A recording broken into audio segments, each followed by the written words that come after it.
New Prime Minister Andy Burnham said that town centres have been hollowed out by decades of decline, and for many people, the high streets they grew up with have become unrecognisable. Well, that prompted an email from Cris, who said, I own and run Health and Remedy in Chard. Despite being open for less than a year, we have grown in ways that we never expected to. The shop has become a community hub for people wanting information about new and exciting businesses and local events. And Cris is here. Good morning. Thank you for coming on, Cris.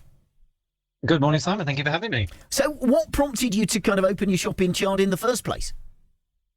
Well, it's a bit of a long story, but basically my partner and I were living in Nottingham, and it was a very hard work that we were doing. It was lots of long days of doing lots of emails, and we went, no, we don't want this life anymore. So we have an 11-year-old son, and my partner is from Chard originally. So we went, right, how can we move there? What can we do? And we noticed, because we're from the sort of health world, that there was no shop here like that. So we set one up, basically. Well, how brilliant. And touch wood, business-wise, it's all gone to plan?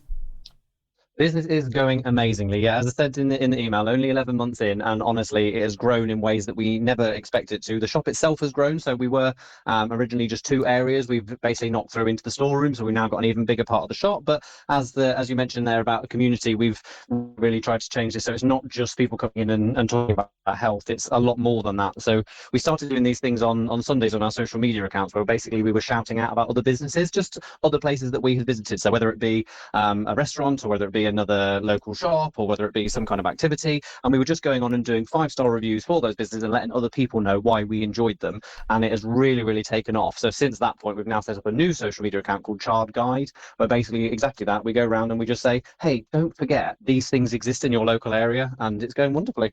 And do you think part of that is because we kind of take for granted what we do and what we know, and we sometimes just don't sort of have time to explore the other things that are there? I think so, yeah. I think we live in a culture now that we are very quick to jump onto Amazon. We are very quick to just go, oh, I need that and I need that soon, so I'll just go and buy it. But also, whether we've lived in these places a long time or we've just moved there, that we just don't know what's going on, or we've heard of reputations and things and haven't experienced it for ourselves. So, yeah, I think it can be a bit different. But one thing that it all comes down to is that people are on their phones all the time. They have got that access all the time. So we try and make sure that we are there, posting funny videos, posting little things like that, posting advice, posting shout outs at other businesses, just so that people are able to pick up their phone and go, oh, I forgot about that. That's there. So tell me, Cris, we're asking all of our listeners this morning, what is the one thing you get from your high street you can't get anywhere else? Tell me, what is your one thing, your one discovery when you did a bit of fishing around, having moved there from out of the area, so everything was all a bit new and exciting. Equally, it could be something that's turned into a regular something, but you only go there because that's all you need to do. Yeah, I mean, are you saying why do people come to us, or are you saying where do I experience myself? Sorry. I want to know where you experience yourself. Yeah. Well, I mean, in Chard, in the last few months, there's been some great new businesses open. So there's one that's called The Cave that's just opened. It just looks like a normal business on the outside, but you go in and it is a bar and restaurant that is shaped and themed all like a cave, and that's pretty wonderful. And then through the Chard Guide, the one we've been doing just telling people about the local area. We visited Forde Abbey last week, which I've not been to before, and that was amazing. And also we went to Chard Equestrian Centre, and not a lot of people know that we have one of the best equestrian centres in the UK here. So yeah, there's been some amazing sort of discoveries we've made quite recently. Oh, wow, brilliant. Of course, just next to the Chard Equestrian Centre is the helicopters as well. So it's kind of whatever kind of transport you like, 4 legs or 4 rotors, you're kind of covered. Chard is doing all right, and because you did a little survey, didn't you?